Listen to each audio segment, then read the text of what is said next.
So I have a comment to make, and I'm going to ask Suhas to embellish it.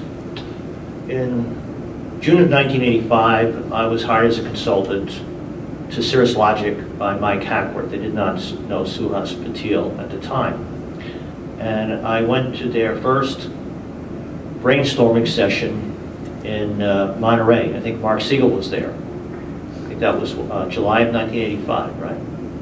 And we wanted to figure out what we were going to do. And one of the things we thought of doing, besides standard products, was ASICs. That is, we would have a basic cell, but we would let equipment company, which I'd call systems companies, add their own logic blocks to it. Whatever happened to that at Cirrus? Did that ever progress, and did Cirrus ever pursue any ASIC business? Now, you know, the interesting thing is, I shared with you the set-top chip that we did. We sold 2 million units of it. Okay, I mean, our volumes, you know, were very much different. Nobody had an idea that we were doing that. And at $4, we were making 50% gross margin. Okay? And that was a secret kept inside, otherwise our price would have dropped. Okay? The next set of chips were for, that became very successful, disk drive. Okay? It's like the first chip, 20 million units, you know, in a short period of like 1.5 years or 2 years. So what happened is, in that session, which was indeed, you know, interesting, you recall that.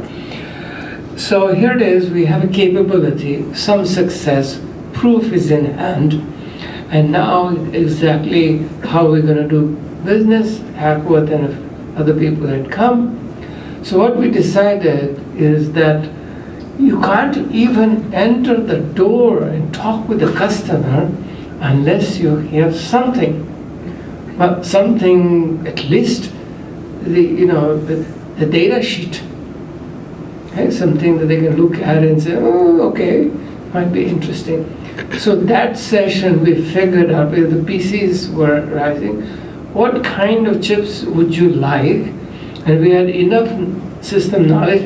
Fundamentally, we did concept spec, which means chip isn't there yet, but we're telling you in the right. That was me and Gopal Ramachandra. Remember that? So it looked like you had a chip, but of course, disclaimer is. Well, we used to call them teasers. Yeah, but it was called concept, a spec. Okay. So I remember, you know, Kenyon May, our VP of engineering, and Mike Hackworth calling on Seagate. So here it is, you know, the chip disk drive, and the idea, you know, was to give them advantage. And we did have, you know, people who could understand. They go in there and they say, hey, we got this great concept, and all you have to do is say you want it, we'll give it to you. Okay.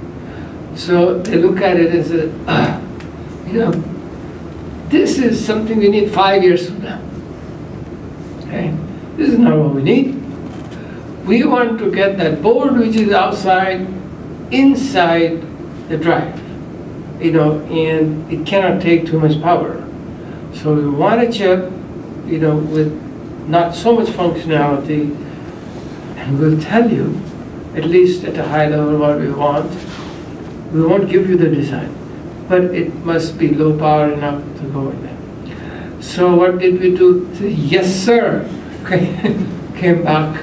So in effect, what happened is they got their cake and eat it too. The investment was done by us.